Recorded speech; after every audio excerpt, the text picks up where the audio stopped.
So I read an interesting BBC article the other day and thought I'd make a video about it because I haven't seen too much coverage on the subject. Basically, there's a physicist named Alessandro Strumia who works at CERN, the big particle accelerator, most famous for confirming the existence of, I believe, the Higgs boson particle. And he was recently suspended for remarks at a conference on gender and high-energy physics. Basically, what he said was that all the talk we hear about gender inequality in STEM fields and all that kind of stuff is nonsense, and it's actually men that are being discriminated against. Now, that's a pretty provocative comment, and his comments were seen as offensive and inappropriate, and like I said, led to him being suspended. Now, I'm not a scientist, so I have no personal experience working in a lab or applying to STEM jobs or that sort of thing. But this is a subject we hear a lot about, the whole gender disparity in certain fields. And I was actually watching a video of a really interesting talk by Jonathan Haidt on that subject. And he was talking about how disparities in outcome are not necessarily evidence of disparity in treatment. And he said, and his point was, look, we know correlation doesn't equal causation. Every first-year social science student knows that, but arguments about disparities in outcome are essentially just as weak. Saying that because a certain field or area of study doesn't have a perfect gender or racial balance must be evidence of some form of oppression isn't a sound argument. But apparently that is offensive wrongthink nowadays. Anyways, so the article is titled CERN Scientist, Physics Built by Men, Not by Invitation. And that was one of Professor Strumia's quotes, which, like I said, is somewhat provocative, but the point he was trying to make was that science is supposed to be unbiased. Your success is determined by your thinking and your research, not your gender or your race or any other identity factor. So the article starts, a senior scientist has given what has been described as a highly offensive presentation about the role of women in physics, the BBC learned. At a workshop organized by CERN, Professor Alessandro Strumia of Pisa University said that physics was invented and built by men. It's not by invitation. He said male scientists were being discriminated against because of ideology rather than merit. He was speaking at a workshop in Geneva on gender and high-energy physics. Strumia has since defended this comment, saying he was only presenting the facts. And CERN, the European Nuclear Research Center, described Professor Strumia's presentation as highly offensive. Now, I'm not a scientist, but isn't the scientific method all about testing hypotheses using data? And Strumia did include graphs and references to several studies in his presentation slides, but his opinion, which doesn't really seem to be all that offensive, has apparently been deemed wrongthink. So instead of testing his hypothesis and challenging his ideas, it's much easier to just discount his ideas as wrongthink. Now, a group of scientists did sign a statement countering Strumia's points with citations and studies of their own, which we'll talk about in a little bit, but the article goes on to say, the center, which discovered the Higgs boson in 2012, has removed slides used in the talk from its website in line with a code of conduct that does not tolerate personal attacks or insults, or just intellectual curiosity, apparently. Professor Strumia, who regularly works at CERN, presented the results of a study of published research papers from an online library. He told his audience of young, predominantly female physicists that his results proved that physics is not sexist against women. However, the truth does not matter because it is part of a political battle coming from the outside. He produced a series of graphs he claimed showed that women were hired over men whose research was cited more by other scientists in their publications, which is an indication of higher quality. He also presented data that he claimed showed that male and female researchers were equally cited at the start of their careers, but men scored progressively better as their careers progressed. And that was the part of his talk that seems to get the most coverage, his graph detailing number of citations over a scientist's lifetime. So men and women basically start out at the same number, but after a few decades, a clear gap emerges, with men being cited on average almost twice as much as female scientists. Now, I did read one rebuttal of this talk that pointed out that the gap is mainly the result of women leaving the sciences after having children. So apparently when you control for that, by only examining scientists who had been published in the last 3 years, I believe, in other words, so-called active scientists who hadn't left the field, the gap almost vanishes. Now, that may very well be true, but doesn't that kind of contradict their narrative that there aren't as many women in STEM because of sexism? Because the impact of having children is a big one. And that's one of the main reasons for the gender pay gap. I don't want to get into that in too much detail in this video, but at least for millennials, women on average earn about as much, if not more, in their early 20s than their male counterparts. And it's the burden of having children that causes them to work less and choose different career paths that allow for maybe a better work-life balance and that sort of thing. And in fact, if I remember correctly, women in their 30s that don't have kids actually also out-earn men their age on average as well. Now, you can argue that we need to be more accommodating to women with children, need paid maternity leave, and that sort of thing, and that's certainly a conversation worth having. I mean, I've lived in European so-called social democracies in the past where, everything is provided. So I know that there are countries that are better at this sort of thing than the U.S., but again, I don't think it's fair to assume sexism or unequal treatment solely based on disparities in outcome, especially if you live in the U.S. or any Western country where abortion is legal. Having a child is a huge burden, but it's also a choice. And to be totally fair, I hate how some folks on the left make that choice out to be something bad. My mom chose to stay at home and take care of me. She chose that over continuing her own career, and I'd like to believe that I'm better off because of that. And it also strikes me as odd how the left wants women to have the freedom to choose, unless they choose to stay home and raise a family. But either way, whatever the reason, Professor Strumia argues that men end up with far more citations on average than women, and Strumia's talk focused on quite a bit more than just that as well. So the article goes on to say Professor Strumia pointed to behavioral research, which he suggested may account for the disparity. One study, he told his audience, indicated that men prefer working with things and women prefer working with people. And that's kind of in line with what James Damore, the fired Google engineer, pointed out in his now infamous memo. Not really sexist, and also not necessarily a bad thing. Is being interested in things somehow superior to being interested in people? I don't think so, but apparently that's sexist. Professor Strumia said that these conclusions may not be fully right, but the opposite assumption of identical brains is ideology.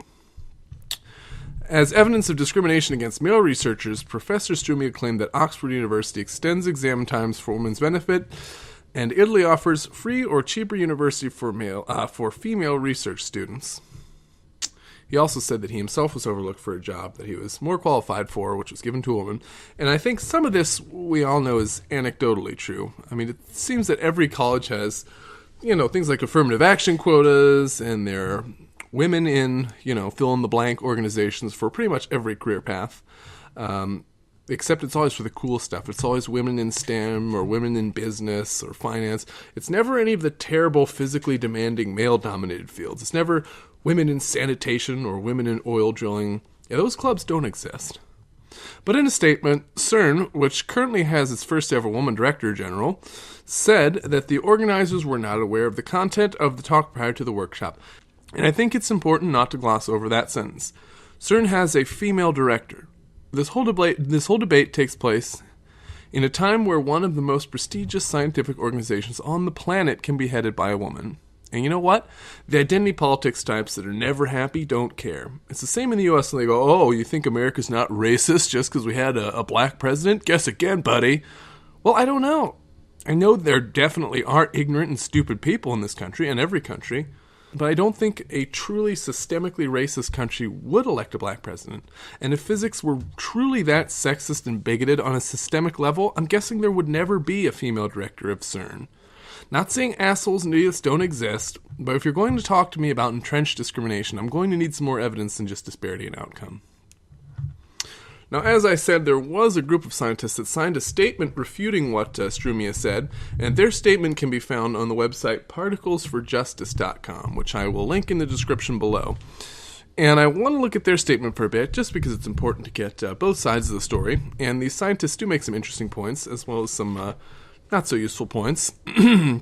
But they start off by saying, as particle physicists, we are appalled by Strumia's actions and his stated views on women in high-energy physics.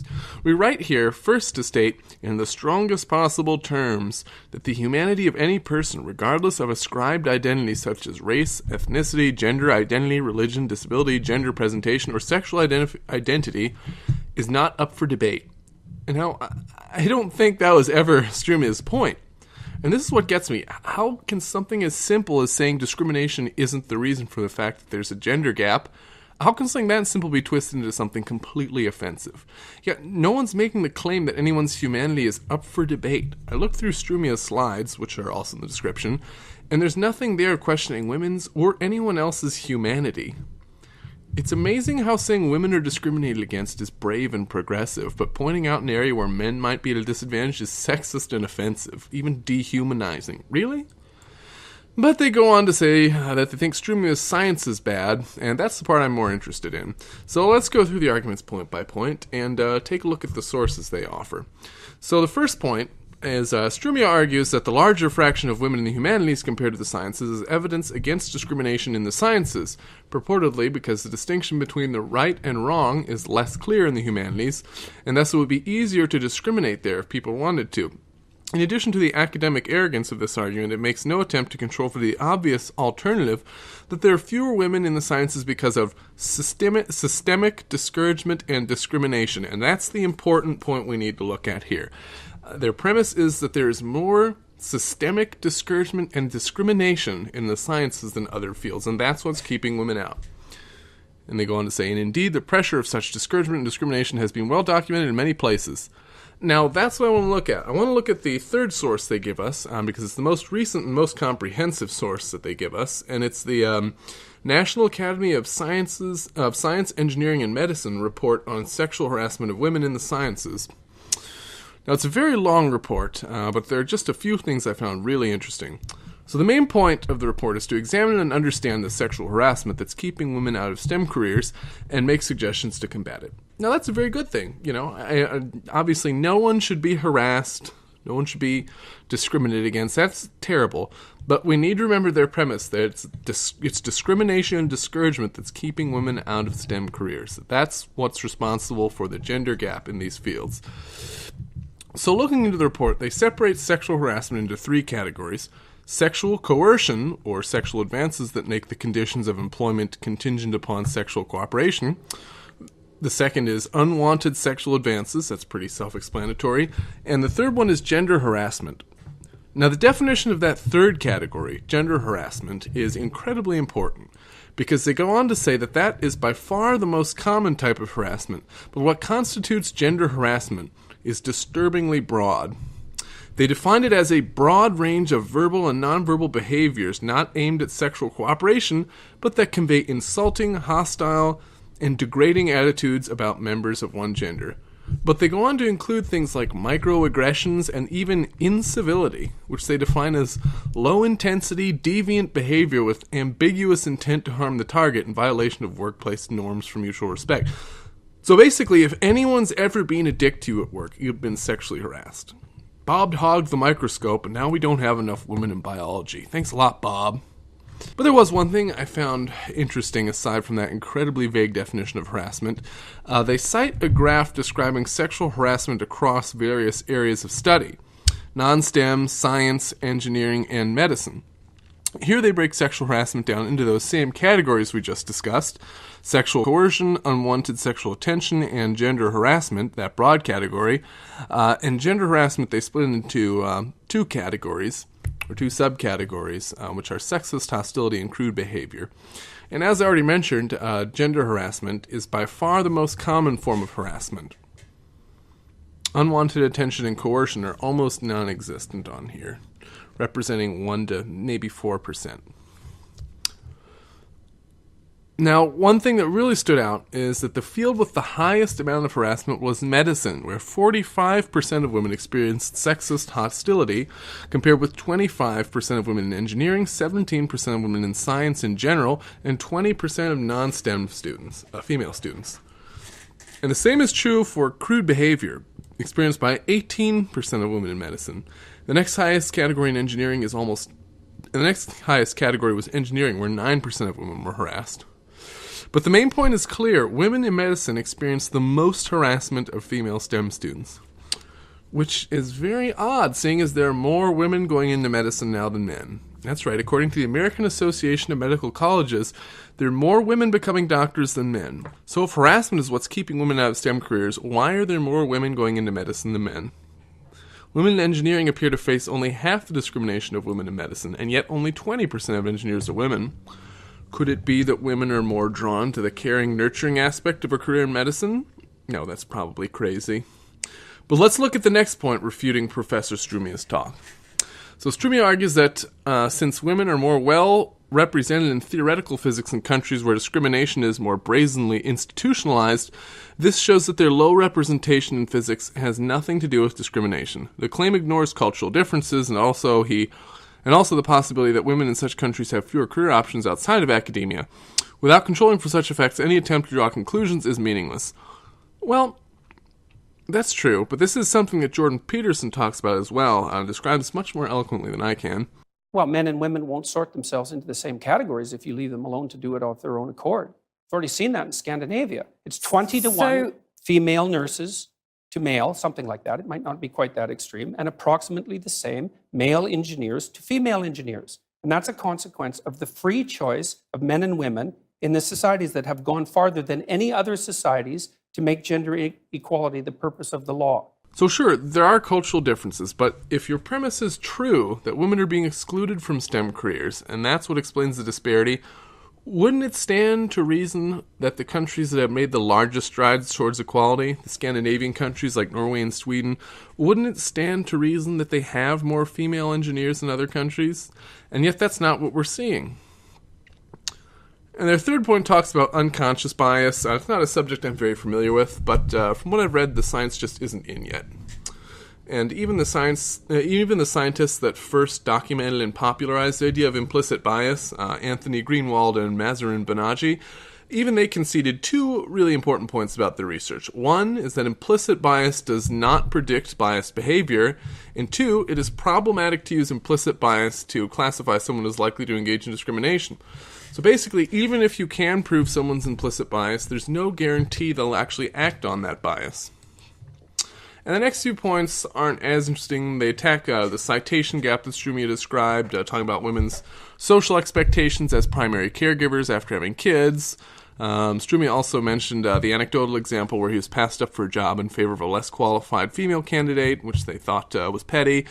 But I do want to talk about their final point. Strumia argues that men are actually discriminated against. Strumia argues that it's actually men they're being discriminated against, citing the UN's Istanbul Convention on combating violence against women. And according to Strumia, the convention makes it okay to discriminate against men, but not women. And Particles for Justice corrects him, quoting the actual words of Article 4 of the convention, which read, "Special measures that are necessary to prevent and protect women from gender-based violence shall not be considered discrimination under the terms of this convention." Well, okay, maybe Strumia could have phrased that a little better, but in his defense, isn't that sort of the same thing? Special measures taken to protect women specifically? Isn't that kind of the definition of discrimination, treating one group differently than another? Anyways, when the BBC contacted Professor Strumia, he said, "People say that physics is sexist, physics is racist. I made some simple checks and discovered that it wasn't. That it was becoming sexist against men, and I said so." And the article finishes off, "In 2015, Nobel laureate Professor Tim Hunt resigned from his position at University College London after telling an audience of young female scientists at a conference in South Korea that the trouble with girls in labs was that when you criticize them, they cry. And nothing says I take criticism well like forcing someone to resign after being criticized by them.